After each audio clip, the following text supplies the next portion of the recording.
Enoch Burke here. I'm standing at my place of work, Wilson's Hospital School in Mullingar, County Westmeath, where I'm employed as a German and history teacher. Now, I've spent over 500 days in prison. My bank account of €40,000 has been emptied, and my teaching salary continues to be diverted by the Irish government, all arising out of the fact that I refuse to endorse transgenderism in the school and to use the they-them pronoun for a young child.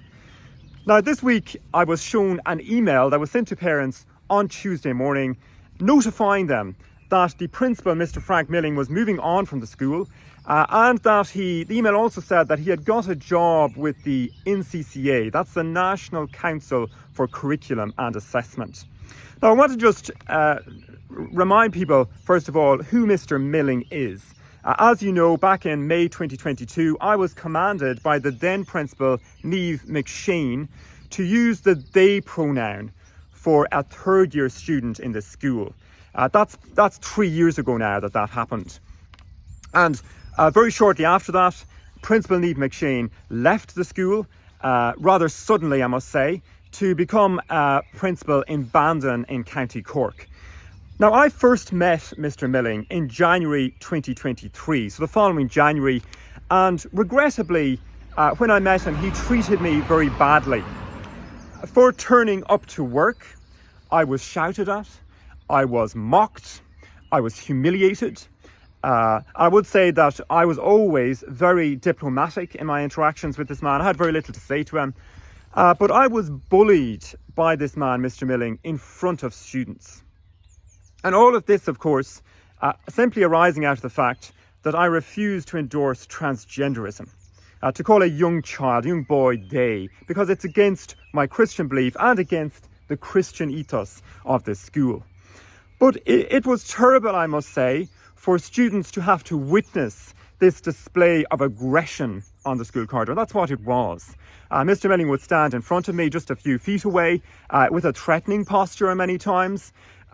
He followed me out of the school often, accompanied me at the end of the school day out into the school car park, on one occasion standing in front of my car and hindering me from leaving the school car park.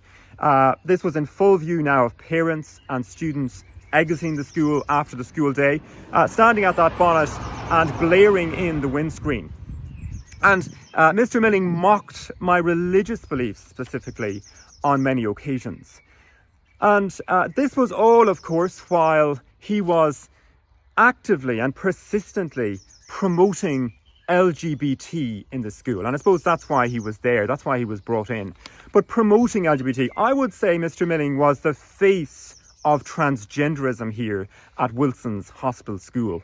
On one occasion, while I lay unjustly in a prison cell, Mr. Milling and the Deputy Principal, Mr. John Galligan, stood just here outside the school door, brandishing the transgender pride flag, brandishing it and uploading photos afterwards onto the school social media. So that was inclusion. That was what inclusion looked like for this man, Mr. Frank Milling, belittling people who had a religious belief. And I would say that I'm only saying the half of what passed, or less than the half of what passed out of this man's lips. I'm being very reserved here. But I do think that it's very concerning where this man has gone now. He's gone to the NCCA. He's been on leave, I'm told, for about a year. He hasn't been seen here at the school very much, if at all. And he's gone now and he's got a job with the NCCA. I'm told there was trouble with a lot of other things. Whether that's true or not, I'm not sure. It's been said there was a lot of trouble with other issues. But he's gone now and he's got a job with the NCCA. He's got a job with a state body, a government job, advising the Minister for Education, Helen McEntee, telling her what young people should be taught in schools, what they should be learning in schools. And I believe simply that that is an outrage. I believe that is an outrage. That this man, Mr. Milling, who bullied me in front of students over many months, could now get a plush government job. Could be looked after by the government. It's not surprising, perhaps, This time last year, the leader of Fine Gael, Simon Harris, sent a video to the school specifically commending Mr. Milling by name in that video. So it's not surprising, perhaps, that he's got a government job. He appears to be well in with political figures. But nonetheless, it is definitely wrong, I say today, that this man would get such a job. That this man, Mr. Frank Milling, would now be telling us what our young people should be learning, should be deciding what young people would be learning. And I say that is something that every parent should be concerned about. And I would say to parents, when you hear educational experts coming out and saying this or that, or the minister, even this minister, Helen McEntee, coming out and saying that she has plans for education, just remember that's who you're listening to. That's who you're listening to.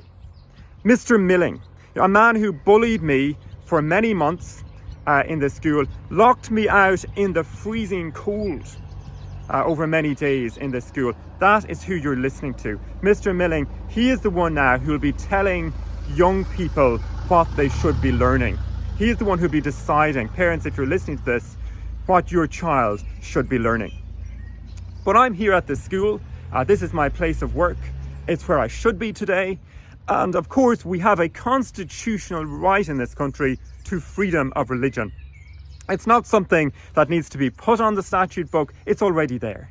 And of course, no judge or school principal or government minister can take that right away. But to maintain that right, of course, it must be exercised. And that is why I'm here, and that is what I continue to do.